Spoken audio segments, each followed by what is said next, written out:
ಸ್ನೇಹಿತರೆ, ವಿಜ್ಞಾನ ಅಂದ್ರೆ ಕೇವಲ ಲ್ಯಾಬ್ಗಳಲ್ಲಿ ನಡೆಯೋ ಪ್ರಯೋಗಗಳಲ್ಲ. ವಿಜ್ಞಾನ ಅಂದ್ರೆ ಕೇವಲ ವೆಸ್ಟರ್ನ್ ದೇಶಗಳಿಂದ ಬಂದ ವಿಷಯವೂ ಅಲ್ಲ.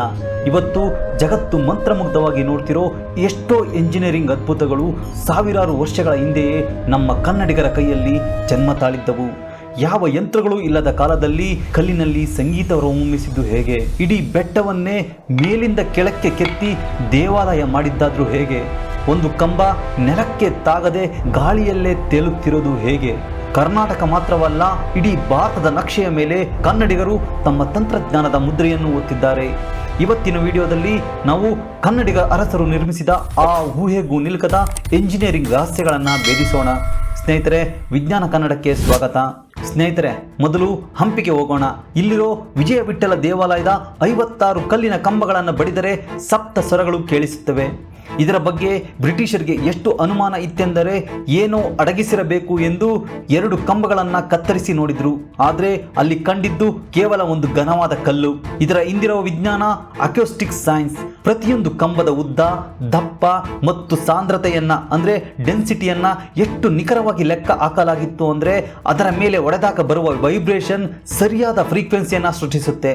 ಪ್ರತಿ ಕಂಬದ ಕ್ರಾಸ್ ಸೆಕ್ಷನ್ ಬೇರೆ ಬೇರೆ ಇದ್ದು ಅದರಿಂದ ಬೇರೆ ಬೇರೆ ಸ್ವರ ಬರುತ್ತೆ. ಇದು ಕೇವಲ ಕಲ್ಲಿನ ಕೆಲಸವಲ್ಲ, ಇದು 500 ವರ್ಷಗಳ ಹಿಂದಿನ ಸೌಂಡ್ ಎಂಜಿನಿಯರಿಂಗ್. ಇತ್ತೀಚೆಗೆ ವಿಜ್ಞಾನಿಗಳು ಹಂಪಿಯ ಕಂಬಗಳನ್ನು ಪರೀಕ್ಷಿಸಿದಾಗ ಒಂದು ಅದ್ಭುತ ಸತ್ಯ ಬಯಲಿಗೆ ಬಂತು. ಆ ಕಲ್ಲುಗಳು ಕೇವಲ ಸಾಧಾರಣ ಕಲ್ಲುಗಳಲ್ಲ, ಅವುಗಳಲ್ಲಿ ಸಿಲಿಕಾ ಮತ್ತು ಲೋಹದ ಅಂಶಗಳು ವಿಭಿನ್ನ ಪ್ರಮಾಣದಲ್ಲಿವೆ. ಅಂದರೆ ನಮ್ಮ ಪೂರ್ವಜರಿಗೆ ಲೋಹಶಾಸ್ತ್ರದ ಬಗ್ಗೆ ತುಂಬ ಜ್ಞಾನವಿತ್ತು. ಯಾವ ಕಲ್ಲಿಗೆ ಎಷ್ಟು ಹೊಡೆದರೆ ಯಾವ ಸ್ವರ ಬರುತ್ತೆ ಅಂತ ಅವರಿಗೆ ಚೆನ್ನಾಗಿ ಗೊತ್ತಿತ್ತು. ಇನ್ನೊಂದು ಸತ್ಯ ಗೊತ್ತಾ? ಈ ಕಂಬಗಳ ಸುತ್ತ ದೇವಾಲಯದ ಚಾವಣಿ ಮತ್ತು ಗೋಡೆಗಳ ಮಧ್ಯೆ ಇರೋ ಜಾಗ ಕೂಡ ಸ್ವರವನ್ನು ಪ್ರತಿಧ್ವನಿಸೋ ಹಾಗೆ ಅಂದ್ರೆ ಎಕೋ ಚೇಂಬರ್ ತರಹ ವಿನ್ಯಾಸ ಮಾಡಲಾಗಿದೆ. ಇಡೀ ದೇವಾಲಯವೇ ಒಂದು ವಿಶಾಲವಾದ ಮ್ಯೂಸಿಕ್ ಹಾಲ್. ಕರ್ನಾಟಕದ ಗಡಿ ದಾಟಿ ಮಹಾರಾಷ್ಟ್ರಕ್ಕೆ ಹೋದರೆ ಅಲ್ಲಿರೋ ಕೈಲಾಸನಾಥ ದೇವಾಲಯ ಜಗತ್ತಿನ 8ನೇ ಅದ್ಭುತವೇ ಸರಿ. ಇದನ್ನ ಕಟ್ಟಿದ್ದು ನಮ್ಮ ರಾಷ್ಟ್ರಕೂಟ ಅರಸ 1ನೇ ಕೃಷ್ಣ. ಈ ದೇವಾಲಯದ ವಿಶೇಷತೆ ಏನೆಂದರೆ ಸಾಮಾನ್ಯವಾಗಿ ದೇವಾಲಯಗಳನ್ನ ಕೆಳಗಿನಿಂದ ಮೇಲಕ್ಕೆ ಕಟ್ಟುತ್ತಾರೆ. ಇಟ್ಟಿಗೆ ಮೇಲೆ ಇಟ್ಟಿಗೆ, ಕಲ್ಲಿನ ಮೇಲೆ ಕಲ್ಲು. ಆದರೆ ಇದನ್ನ ಒಂದು ಬೃಹತ್ ಬೆಟ್ಟದ ಮೇಲಿಂದ ಕೆಳಕ್ಕೆ ಕೆತ್ತುತ್ತಾ ಬರಲಾಗಿದೆ. ಅಂದ್ರೆ ಟಾಪ್ ಟು ಬಾಟಮ್ ಒಂದೇ ಅಖಂಡ ಬಂಡೆಯಿಂದ ಇಡೀ ದೇವಾಲಯ ಹೊರಬಂದಿದೆ. ಸುಮಾರು 2 ಲಕ್ಷ ಟನ್ ತೂಕದ ಕಲ್ಲನ್ನ ಬೆಟ್ಟದಿಂದ ಬೇರ್ಪಡಿಸಲಾಗಿದೆ. ದೇವಾಲಯ 164 ಅಡಿ ಉದ್ದ, 109 ಅಡಿ ಅಗಲ ಮತ್ತು 98 ಅಡಿ ಎತ್ತರವಿದೆ. ಇದನ್ನ ಕಟ್ಟಲು ಅಂದಾಜು 18 ವರ್ಷ ತಗಲಿದೆ ಮತ್ತು ಸಾವಿರಾರು ಕುಶಲಕರ್ಮಿಗಳು ಕೆಲಸ ಮಾಡಿದ್ದಾರೆ. ಒಂದು ಸಣ್ಣ ತಪ್ಪು ನಡೆದಿದ್ರೂ ಇಡೀ ದೇವಾಲಯ ಹಾಳಾಗುತ್ತಿತ್ತು. ಆಗ ಅಂಡೋ ಅಥವಾ ಬ್ಯಾಕ್ ಸ್ಪೇಸ್ ಇರಲಿಲ್ಲ. ಇಂದಿನ modern CAD software 3D planning ಇಲ್ಲದೆ ಇಂತಹ ಕೆತ್ತನೆ ಮಾಡೋದು ಇವತ್ತಿನ ಇಂಜಿನಿಯರ್ಗಳಿಗೂ ಒಂದು ತಲೆನೋವು ಎಂದು ತಜ್ಞರೇ ಒಪ್ಪಿಕೊಂಡಿದ್ದಾರೆ. ಕನ್ನಡಿಗರ ಆ ಜ್ಞಾನಕ್ಕೆ ಸಾಟಿಯೇ ಇಲ್ಲ. ಈಗ ನಾವು ಹೊಯ್ಸಳರ ರಾಜಧಾನಿಯಾಗಿದ್ದ ಬೇಲೂರು ಮತ್ತು ಹಳೆಬೀಡಿಗೆ ಬರೋಣ.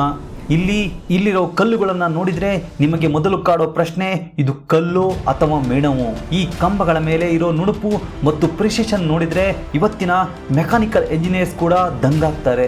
ಯಾಕಂದ್ರೆ ಈ ಕಂಬಗಳು ಲೇತ್ ಮಿಷಿನ್ನಲ್ಲಿ ಮಾಡಿದ ಪಿಲ್ಲರ್ ತರಹ ಕಾಣಿಸುತ್ತವೆ. ಒಂದು ಬೃಹತ್ ಕಲ್ಲನ್ನ ಮಿಷನ್ನಲ್ಲಿ ಹಾಕಿ ವೇಗವಾಗಿ ತಿರುಗಿಸಿ ಹರಿತವಾದ ಆಯುಧದಿಂದ ಕೆತ್ತಿದ ಹಾಗೆ ಕಾಣುತ್ತೆ. ಆದರೆ ನೆನಪಿಡಿ, ಇದು ನಡೆದಿದ್ದು 900 ವರ್ಷಗಳ ಹಿಂದೆ. ಆಗ ಎಲೆಕ್ಟ್ರಿಸಿಟಿ ಇರಲಿಲ್ಲ, ಇಂದಿನ ಮೆಷಿನ್ ಟೂಲ್ಸ್ ಇರಲಿಲ್ಲ. ಟನ್ ಗಟ್ಟಲೆ ತೂಕದ ಕಲ್ಲನ್ನ ಅಷ್ಟು ನಿಖರವಾಗಿ ಕೆತ್ತಲು ಅವರು ಯಾವ ಹೈಡ್ರಾಲಿಕ್ ಅಥವಾ ಮೆಕ್ಯಾನಿಕಲ್ ಪವರ್ ಬಳಸಿದ್ರು ಅನ್ನೋದು ಇಂದಿಗೂ ಗೊತ್ತಿಲ್ಲ. ಅಲ್ಲಿಂದ ಹಳೆಬೀಡಿನ ಹೊಯ್ಸಳೇಶ್ವರ ದೇವಾಲಯಕ್ಕೆ ಬನ್ನಿ. ಇಲ್ಲಿರೋ ಶಿಲಾ ಬಾಲಿಕೆಯರ ಕೈ ಬೆರಳುಗಳಲ್ಲಿರೋ ಉಗುರುಗಳು, ಅವರು ಧರಿಸಿರೋ ಆಭರಣಗಳ ಒಳಗಿನ ಸಣ್ಣ ತೂತುಗಳನ್ನು ನೋಡಿ. ಒಂದು ಸಣ್ಣ ಕೂದಲಿನ ಎಳೆ ಕೂಡ ಅದರೊಳಗೆ ಹೋಗುತ್ತೆ. ಇಂತಹ ಮೈಕ್ರೋ ಕ್ರಾವಿಂಗ್ ಮಾಡಬೇಕಾದ್ರೆ ಡೈಮಂಡ್ ಗ್ರೇಡ್ ಅಂದ್ರೆ ಗಟ್ಟಿಯಾದ ಆಯುಧಗಳು ಬೇಕು ಅಂತ ಮಾಡರ್ನ್ ಸೈಂಟಿಸ್ಟ್ ಹೇಳ್ತಾರೆ. ಅವರು ವಜ್ರದ ಆಯುಧ ಬಳಸಿದ್ರಾ ಅಥವಾ ನಮಗೆ ತಿಳಿಯದ ಯಾವುದೋ ರಾಸಾಯನಿಕ ಕೆಮಿಕಲ್ ಬಳಸಿ ಕಲ್ಲನ್ನ ಸಾಫ್ಟ್ ಮಾಡಿದ್ರಾ? ಇದು ಇಂದಿಗೂ ಒಂದು ಅನ್ಸಾಲ್ವ್ಡ್ ಮಿಸ್ಟ್ರಿ. ಇನ್ನೊಂದು ಶಾಕಿಂಗ್ ವಿಷಯ ಕೇಳಿ. ಈ ದೇವಾಲಯವನ್ನು ಕಟ್ಟಲು ಹಿಂದಿನ ಸಿಮೆಂಟ್ ಅಥವಾ ಯಾವುದೇ ಗ್ಲೂ ಬಳಸಿಲ್ಲ. ಬದಲಾಗಿ ಇಂಟರ್ಲಾಕಿಂಗ್ ಟೆಕ್ನಾಲಜಿ ಬಳಸಲಾಗಿದೆ. ಅಂದ್ರೆ ಒಂದು ಕಲ್ಲಿನ ತುದಿಯನ್ನ ಇನ್ನೊಂದು ಕಲ್ಲಿನ ಕುಳಿಯೊಳಗೆ ಪರ್ಫೆಕ್ಟ್ ಆಗಿ ಕೂರುವಂತೆ ಮಾಡಲಾಗಿದೆ. ಇದರ ಲಾಭ ಏನು ಗೊತ್ತಾ? ಭೂಕಂಪ ಅಂದ್ರೆ ಅರ್ಥಕ್ವೇಕ್ ಬಂದಾಗ ಈ ಕಲ್ಲುಗಳು ಪರಸ್ಪರ ಅಲುಗಾಡಿ ಎನರ್ಜಿಯನ್ನ ರಿಲೀಸ್ ಮಾಡುತ್ತದೆ ಹೊರತು ದೇವಾಲಯ ಮಾತ್ರ ಕುಸಿಯುವುದಿಲ್ಲ. ಸಾವಿರ ವರ್ಷಗಳಿಂದ ಈ ಗುಡಿಗಳು ಅಲುಗಾಡದೆ ನಿಂತಿರುವುದಕ್ಕೆ ಈ ಅರ್ಥ್ಕ್ವೇಕ್ ರೆಸಿಸ್ಟೆಂಟ್ ವಿಜ್ಞಾನವೇ ಕಾರಣ. ನಮ್ಮ ಪೂರ್ವಜರು ಕೇವಲ ಶಿಲ್ಪಿಗಳಲ್ಲ, ಅವರು ಸ್ಟ್ರಕ್ಚರಲ್ ಎಂಜಿನಿಯರ್ಗಳು. ಈಗ ನಾವು ಶೃಂಗೇರಿಗೆ ಹೋಗೋಣ. ಇಲ್ಲಿರೋ ವಿದ್ಯಾಶಂಕರ ದೇವಾಲಯ ಇದು ಕೇವಲ ಆಧ್ಯಾತ್ಮದ ತಾಣ ಮಾತ್ರವಲ್ಲ, ಇದು ಒಂದು ಅಪ್ಪಟ ಆಸ್ಟ್ರೋನಾಮಿಕಲ್ ಅಬ್ಸರ್ವೇಟರಿ. ಇಲ್ಲಿರೋ 12 ಕಂಬಗಳು ವರ್ಷದ 12 ತಿಂಗಳನ್ನ ಸೂಚಿಸುತ್ತವೆ. ಅಂದರೆ 12 ರಾಶಿಗಳನ್ನ ಸೂರ್ಯ ಯಾವ ತಿಂಗಳಿನ ರಾಶಿಯಲ್ಲಿ ಇರುತ್ತಾನೋ ಆ ತಿಂಗಳಿನ ಕಂಬದ ಮೇಲೆ ಮಾತ್ರ ಸೂರ್ಯನ ಮೊದಲ ಕಿರಣ ಬೀಳುತ್ತೆ. ಒಂದು ವರ್ಷ ಇಡೀ ಅದನ್ನ ಟ್ರ್ಯಾಕ್ ಮಾಡಿ ನೋಡಿ, ಪ್ರತಿ ತಿಂಗಳು ಬೇರೆ ಬೇರೆ ಕಂಬ. ಇದನ್ನ ಡಿಸೈನ್ ಮಾಡಬೇಕಾದ್ರೆ ಸೂರ್ಯನ ಮಾರ್ಗ, ಭೂಮಿಯ ಟಿಲ್ಟ್ ಮತ್ತು ದೇವಾಲಯದ ಪರ್ಫೆಕ್ಟ್ ಡೈರೆಕ್ಷನ್ ಇವೆಲ್ಲ ಲೆಕ್ಕ ಹಾಕಿ ಕಂಬಗಳ ಜಾಗ ನಿಗದಿ ಮಾಡಬೇಕು. ಇದು ಕೇವಲ ಭಕ್ತಿಯಲ್ಲ, ಇದು ಅಪ್ಪಟ ಆಸ್ಟ್ರೋನಾಮಿಕಲ್ ಸೈನ್ಸ್. ಇಂದಿಗೂ 100% ನಿಖರವಾಗಿ ಕೆಲಸ ಮಾಡುತ್ತೆ. ಕನ್ನಡಿಗರ ಈ ಎಂಜಿನಿಯರಿಂಗ್ ಕರ್ನಾಟಕಕ್ಕೆ ಮಾತ್ರ ಸೀಮಿತವಾಗಿಲ್ಲ, ಇದು ಇಡೀ ದಕ್ಷಿಣ ಮತ್ತು ಮಧ್ಯ ಭಾರತದಲ್ಲಿ ನಮ್ಮ ಅರಸರು ಅದ್ಭುತಗಳನ್ನೇ ಸೃಷ್ಟಿಸಿದ್ದಾರೆ. ತಮಿಳುನಾಡಿನ ತಂಜಾವೂರು ಬೃಹದೀಶ್ವರ ದೇವಾಲಯದ ವಾಸ್ತುಶಿಲ್ಪಕ್ಕೆ ಸ್ಫೂರ್ತಿಯಾಗಿದ್ದು ನಮ್ಮ ಪಟ್ಟದಕಲ್ಲಿನ ವಿರೂಪಾಕ್ಷ ದೇವಾಲಯ. ಕಂಚಿಯ ಕೈಲಾಸನಾಥ ದೇವಾಲಯವನ್ನು ಕಟ್ಟಿದ ಶಿಲ್ಪಿಗಳು ಕೂಡ ಕನ್ನಡಿಗರೇ ಆಗಿದ್ದರು ಎಂದು ಇತಿಹಾಸ ಹೇಳುತ್ತೆ. ಲಕ್ಕುಂಡಿ ಮತ್ತು ಗದಗ ಜಿಲ್ಲೆಯ ದೇವಾಲಯಗಳಲ್ಲಿ ಕಲ್ಲಿನಲ್ಲಿ ಕೆತ್ತಲಾದ ಜಾಲರಿ ಅಂದರೆ ಸ್ಟೋನ್ ಮ್ಯಾಶ್, ಇದರ ಮೂಲಕ ಗಾಳಿ ಮತ್ತು ಬೆಳಕು ಬರುತ್ತೆ, ಆದರೆ ಮಳೆ ಹನಿಗಳು ಒಳಗೆ ಬರೋದಿಲ್ಲ. ಇದನ್ನ ಯಾವ ಸಾಫ್ಟ್ವೇರ್ ಇಲ್ಲದೆ ಆ ಕಾಲದ ಕನ್ನಡಿಗರು ಹೇಗೆ ಡಿಸೈನ್ ಮಾಡಿದ್ರು? ಇವತ್ತಿನ ವಿಜ್ಞಾನಿಗಳು ಇವೆಲ್ಲವನ್ನು ನೋಡಿ ಏನಂತಾರೆ ಗೊತ್ತಾ? ಭಾರತೀಯ ಪುರಾತತ್ವ ಇಲಾಖೆ ಮತ್ತು ವಿದೇಶಿ ತಜ್ಞರು ಎಲ್ಲರೂ ಒಪ್ಪಿಕೊಳ್ಳುವ ಒಂದು ಮಾತು, this is not A just A art, this is high level physics and mathematics.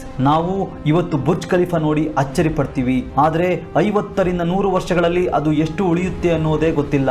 ಆದರೆ 1000 ವರ್ಷ ಕಳೆದರೂ 1 ಇಂಚು ಅಲುಗಾಡದೆ ನಿಂತಿರೋ ಈ ಕನ್ನಡದ ಗುಡಿಗಳು, ಅದೇ ನಮ್ಮ ಅಸಲಿ ಸಾಧನೆ. ನಮ್ಮ ಪೂರ್ವಜರು ಕಲ್ಲಿನಲ್ಲಿ ಕಾವ್ಯ ಮಾತ್ರ ಬರೆಯಲಿಲ್ಲ, ವಿಜ್ಞಾನವನ್ನೇ ಅಚ್ಚೊತ್ತಿದ್ದಾರೆ.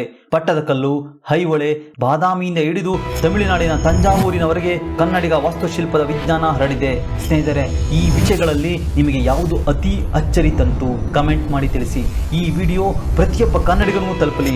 ಶೇರ್ ಮಾಡಿ. ನಮ್ಮ ಇತಿಹಾಸದ ವಿಜ್ಞಾನದ ಬಗ್ಗೆ ಎಲ್ಲರಿಗೂ ತಿಳಿಯಲಿ. ಸಬ್ಸ್ಕ್ರೈಬ್ ಮಾಡೋದನ್ನ ಮಾತ್ರ ಮರಿಬೇಡಿ. ಮುಂದಿನ ವಿಡಿಯೋದಲ್ಲಿ ಕನ್ನಡಿಗರ ಇನ್ನೊಂದು ಅದ್ಭುತ ಕಥೆಯೊಂದಿಗೆ ಸಿಗೋಣ. ಜೈ ಕರ್ನಾಟಕ. ನಮಸ್ಕಾರ.